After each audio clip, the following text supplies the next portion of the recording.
여러분, 안녕하세요. 오늘 우리는 인생의 황혼기를 어떻게 하면 가장 편안하고 의미 있게 보낼 수 있을지에 대한 깊이 있는 이야기를 나누어 볼까 합니다. 혹시 노년이라는 단어를 들으면 어떤 이미지가 떠오르시나요? 혹자는 쓸쓸함이나 병고를 떠올릴 수도 있고, 또 다른 이는 평온함과 지혜를 상상할 수도 있을 겁니다. 하지만 저는 여러분께 감히 말씀드리고 싶습니다. 노년은 인생의 완성 단계이며 가장 찬란하게 빛날 수 있는 시간이라고 말입니다. 젊음이 미래를 향한 질주라면 노년은 삶 전체를 아우르는 통찰과 지혜의 시간입니다. 그리고 이 시간을 어떻게 보내느냐에 따라 우리의 삶은 완전히 다른 빛깔을 띠게 될 것입니다.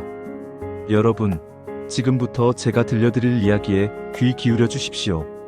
이 이야기는 단순한 조언이 아니라 여러분의 남은 인생을 풍요롭게 만들 철학이자 감동적인 삶의 지혜가 될 것입니다. 오늘 이 자리에서 함께 나눌 이야기는 여러분의 가슴 속에 깊이 새겨져 앞으로의 삶을 더욱 아름답게 가꾸어 나가는데 소중한 나침반이 될 것이라고 확신합니다. 진정한 삶의 가치를 찾아 떠나는 여정, 지금부터 시작해볼까요? 우리가 편안한 노년을 보내기 위해 가장 먼저 붙잡아야 할 것은 바로 행복이라는 개념입니다.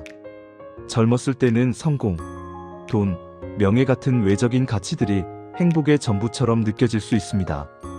사회가 정해놓은 성공의 잣대에 맞춰 끝없이 경쟁하고 더 많은 것을 소유하기 위해 앞만 보고 달려왔을 수도 있습니다. 그러나 나이가 들수록 삶의 굴곡을 경험하고 다양한 사람들을 만나면서 깨닫게 되는 것은 진정한 행복은 물질적인 풍요나 사회적인 지위가 아닌 내면의 평화와 충만함에서 온다는 것입니다. 이러한 깨달음은 노년기에 접어들수록 더욱 선명해집니다. 유명한 영성가인 황창현 신부님은 이렇게 말씀하셨습니다. 행복은 소유하는 것이 아니라 만들어가는 것이다. 이 말이 우리에게 시사하는 바는 정말로 큽니다. 노년의 행복은 우리가 얼마나 많은 것을 가졌느냐에 달려있는 것이 아니라 얼마나 현재의 삶에 감사하고 작은 것에서도 기쁨을 찾을 수 있느냐에 달려있다는 것이죠. 여러분, 지금 이 순간 여러분의 주변을 잠시 멈춰서서 둘러보세요. 창밖으로 비치는 따스한 햇살, 사랑하는 가족이나 친구들의 정겨운 미소, 한 잔의 따뜻한 차에서 느껴지는 온기, 혹은 좋아하는 음악을 들으며 느끼는 평온함. 이 모든 것들이 사실은 행복의 소중한 재료가 될 수 있습니다. 젊었을 때는 바쁜 일상에 쫓겨 미처 보지 못했거나 중요하게 여기지 않았던 소중한 가치들을 이제는 알아보고 감사할 수 있는 마음, 그것이 바로 노년의 진정한 행복을 여는 열쇠입니다. 끊임없이 배우고 새로운 것을 경험하는 자세 또한 편안한 노년을 위한 필수적인 요소입니다. 혹시 나이가 들어서 뭘 하겠어? 혹은 새로운 것을 배우기에는 너무 늦었어 하는 생각을 해보신 적은 없으신가요? 이러한 생각은 우리 스스로를 발전하지 못하도록 가두는 가장 위험한 함정입니다. 미국의 유명한 심리학자 에이브러햄 매슬로는 인간은 삶의 모든 단계에서 끊임없이 성장하고 자신의 잠재력을 최대한 발휘하며 자기 실현을 추구하는 존재라고 말했습니다. 이 말은 나이와 상관없이 우리의 삶이 끝나는 순간까지 적용되는 진리입니다. 새로운 언어를 배우거나 오랫동안 꿈꿔왔던 악기를 연주하거나 그림을 그리거나 심지어는 디지털 시대에 맞춰 컴퓨터 코딩이나 새로운 기술을 배우는 것도 좋습니다. 중요한 것은 우리의 뇌를 끊임없이 자극하고 새로운 것에 대한 호기심과 탐구 정신을 잃지 않는 것입니다. 새로운 배움은 우리의 사고를 확장시키고 세상을 바라보는 시야를 넓혀주며 삶에 전례 없는 새로운 활력을 불어넣어줍니다. 낯선 사람들과의 만남, 새로운 환경에 대한 적응도 마찬가지입니다. 익숙함만을 고집하며 안주하기보다는 때로는 과감하게 안전지대를 벗어나 새로운 도전을 통해 삶의 지평을 넓혀나가는 것, 이것이야말로 노년을 더욱 풍요롭고 의미 있게 만드는 비결입니다. 나이가 들어도 우리는 여전히 성장할 수 있습니다. 아니, 어쩌면 젊을 때보다 훨씬 더 깊이 있고 통찰력 있는, 그리고 의미 있는 성장을 이룰 수도 있습니다. 왜냐하면 노년에는 삶의 경험이라는 강력한 자산이 우리와 함께하기 때문입니다. 다음으로 노년의 삶에서 빼놓을 수 없는 중요한 부분은 바로 인간관계입니다. 젊을 때는 사회생활이나 학업 등의 이유로 많은 사람들과의 관계를 맺고 유지하는데 엄청난 에너지를 쏟습니다. 넓은 인맥을 형성하는 것이 때로는 능력으로 여겨지기도 합니다. 하지만 노년에는 관계의 양보다는 질이 훨씬 더 중요해집니다. 삶을 살아가면서 모든 관계가 영원할 수는 없다는 것을 깨닫고 이제는 불필요한 집착이나 과거에 대한 미련을 버리는 것이 현명합니다. 변화를 자연스럽게 받아들이고 자신에게 진정으로 의미 있고 마음이 통하는 관계에 집중하는 것이 필요합니다. 특히 가족 관계는 노년의 삶에 가장 큰 영향을 미치는 핵심적인 부분입니다. 자녀와의 관계에서는 독립성을 유지하는 것이 매우 중요합니다. 자녀의 삶에 지나치게 개입하거나 간섭하기보다는 그들의 선택을 존중하고 격려해주는 부모가 되어야 합니다. 부모의 경험에서 우러나오는 조언은 소중하지만 그 조언을 강요해서는 안 됩니다. 며느리나 사위와의 관계에서도 마찬가지입니다. 내 자식이 최고라는 생각에 갇히기보다는 각자의 가족 구성원으로서 서로 존중하고 배려하는 자세가 필요합니다. 미국의 저명한 칼럼니스트이자 작가인 엘렌 굿맨은 이렇게 말했습니다. 성공적인 관계의 비결은 좋은 소통과 상호 존중에 있다. 이 말처럼 경청하는 자세를 통해 상대방의 이야기를 마음을 열고 귀담아 듣고 논쟁에서 무조건 이기려 하기보다는 상대방을 이해하고 공감하려는 노력이 건강하고 지속적인 인간관계를 유지하는 데 필수적입니다. 때로는 자신의 주장을 내세우기보다 상대방의 의견을 수용하고 지는 것이 결국 이기는 것이라는 깊은 지혜를 발휘할 줄 알아야 합니다. 갈등은 인간관계에서 언제든 발생할 수 있는 자연스러운 현상입니다. 하지만 중요한 것은 그 갈등을 어떻게 현명하게 해결해 나가느냐입니다. 서로의 다름을 인정하고 사랑과 존중을 바탕으로 진솔하게 소통할 때 노년의 인간관계는 더욱 단단해지고 깊어질 것입니다. 오래된 친구들과의 유대를 강화하고 새로운 친구들을 사귀는 것도 매우 중요합니다.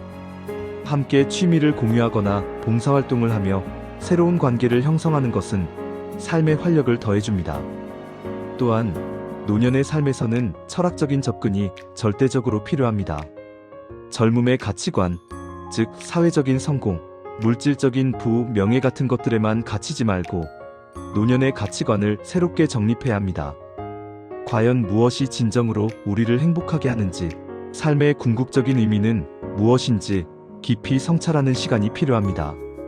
프랑스의 철학자 몽테뉴는 우리가 하는 모든 것의 목표는 죽음에 대한 준비이다라고 다소 직설적으로 말했습니다. 이 말은 언뜻 들으면 섬뜩하게 느껴질 수도 있지만 사실은 매우 깊은 지혜를 담고 있습니다. 죽음을 삶의 자연스러운 일부로 겸허히 받아들이고 남은 시간을 의미 있게 보내기 위한 준비를 미리 하라는 메시지인 셈입니다. 과거에 대한 후회나 미련에 얽매이기보다는 지금 이 순간의 현재에 집중하고 미래를 차분하게 계획하는 것이 중요합니다. 유산 정리, 장례 절차 등 현실적인 준비도 물론 중요하지만 무엇보다 중요한 것은 마음의 준비입니다. 죽음을 단순히 두려워하기보다는 삶의 마지막 장을 어떻게 하면 아름답고 존엄하게 마무리할 것인가를 고민하는 태도가 필요합니다. 이러한 성찰은 우리의 삶을 더욱 평온하고 의미 있게 만듭니다. 그리고 무엇보다 긍정적인 마음을 유지하는 것이 노년의 삶을 편안하고 행복하게 만드는 가장 강력한 무기입니다. 감사의 마음을 생활화하고 크고 작은 것에도 만족하는 자세는 우리 내면의 평화를 가져다 줍니다. 미국의 동기부여 강사이자 작가인 지그 지글러는 당신이 긍정적인 태도를 취하면 당신은 긍정적인 결과를 얻을 것입니다 라고 확신에 찬 어조로 말했습니다. 긍정적인 언어 습관은 우리 자신뿐만 아니라 주변 사람들에게도 긍정적인 에너지를 전달하는 놀라운 힘을 가지고 있습니다. 불평이나 불만보다는 감사와 사랑, 그리고 희망을 표현하는 습관을 들이세요. 이러한 작은 변화들이 모여 우리의 노년을 더욱 밝고 풍요롭게 만들 것입니다. 물론 삶은 항상 평탄하지만은 않습니다. 살다 보면 예상치 못한 실패와 역경, 슬픔과 고통이 누구에게나 찾아올 수 있습니다. 하지만 중요한 것은 그 실패와 역경을 어떻게 받아들이고 어떻게 극복해 나가느냐입니다. 역사를 돌아보면 많은 위인들이 역경 속에서 더욱 단단해지고 위대한 업적을 이루었습니다. 우리의 삶 역시 그러합니다. 과거의 어려움 속에서 얻은 교훈을 통해 우리는 더욱 지혜롭고 강인한 존재가 될 수 있습니다. 실패를 단순히 좌절로 여기지 마세요. 그것은 또 다른 배움의 기회이자 우리를 성장시키는 소중한 자산이 될 것입니다. 포기하지 않는 용기와 다시 일어설 수 있다는 믿음이 있다면 어떤 어려움도 헤쳐나갈 수 있습니다. 또한 우리는 현실적인 조언들을 새겨듣고 구체적인 행동으로 옮겨야 합니다.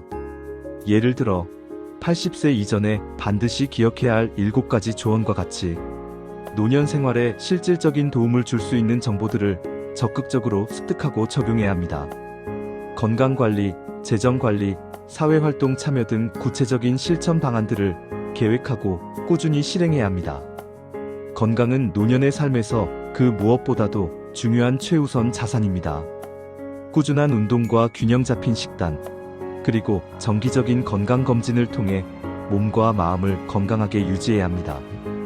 걷기, 스트레칭, 요가 등 자신의 몸에 맞는 운동을 꾸준히 하고 신선한 채소와 과일을 충분히 섭취하며 충분한 수면을 취하는 것이 중요합니다.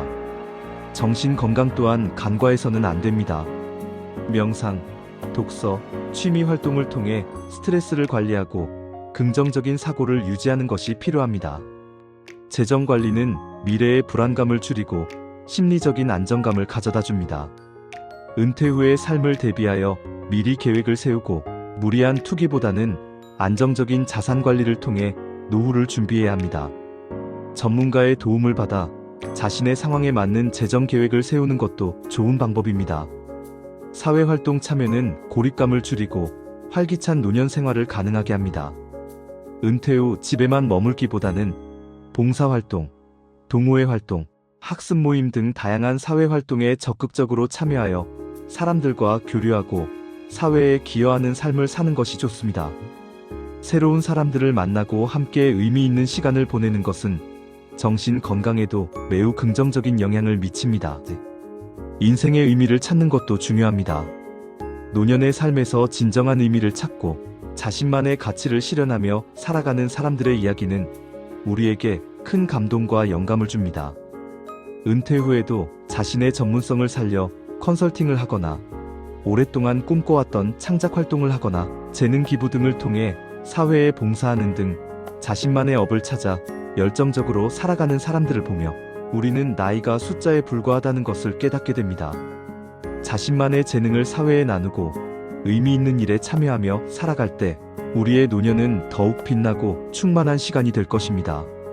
여러분, 노년은 결코 삶의 끝이 아닙니다. 오히려 삶의 새로운 시작이자 가장 아름다운 결실을 맺는 시기입니다. 이 시간을 어떻게 보내느냐는 전적으로 우리 자신에게 달려 있습니다. 긍정적인 마음가짐으로 끊임없이 배우고 성장하며 소중한 사람들과의 관계를 잘 가꾸고 깊이 있는 삶의 철학을 정립해 나간다면 여러분의 노년은 분명 편안하고 의미 있으며 무엇보다도 감동적인 시간이 될 것입니다. 지금 이 순간부터 여러분의 남은 인생을 위한 가장 아름다운 그림을 그려나가세요. 과거의 족쇄에 얽매이지 말고 미래에 대한 막연한 불안감에 사로잡히지도 마세요. 오직 현재에 집중하고 매일매일을 소중히 여기며 살아갈 때 비로소 진정한 행복을 찾을 수 있을 겁니다. 그리고 기억하십시오. 여러분의 삶은 지금 이 순간에도 끊임없이 진화하고 있으며 가장 빛나는 순간은 아직 오지 않았을 수도 있다는 것을 말입니다. 여러분 모두의 노년이 후회 없는 아름다운 여정으로 가득하기를 진심으로 바랍니다. 감사합니다.